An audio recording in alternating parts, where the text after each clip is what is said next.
ఒక భార్యగా భర్త ఆధీనంలో ఉన్నంత వరకే తనకి విలువ, ఘనత, సమాజంలో మంచి పేరు.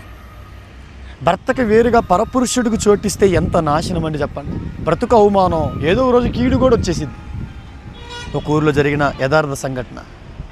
ప్రేమించే భర్తకు ద్రోహం చేసింది, మరొకడితో అక్రమ సంబంధం పెట్టుకునింది.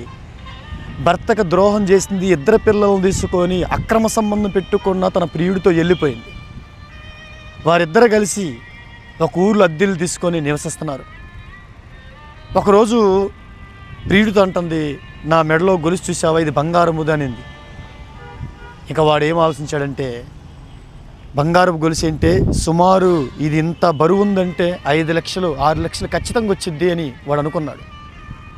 ఒకరోజు రాత్రి తన ఫ్రెండ్స్ని తీసుకొని ఒక దగ్గర పెట్టి ఇంటికి వచ్చి 11:30 ఆ సమయంలో, రాత్రి వేళ 11:30 ఆ సమయంలో తన ప్రియురాలతో అంటున్నాడు, మన ఇద్దరం కలిసి బయటికి వెళ్ళి ఎంజాయ్ చేద్దాం అనగానే తను వెంటనే తన ప్రియుడితో కలిసి, పిల్లలు నిద్రపోతుండగా ప్రియుడితో కలిసి వెళ్ళిపోయింది. ఆటోలో ఊరు బయట అడవుల్లోకి తీసుకెళ్ళాడు. తన ఫ్రెండ్స్ని వెనక ఫాలో అవ్వమన్నాడు, బైకుల మీద. వారు ఫాలో అయ్యారు.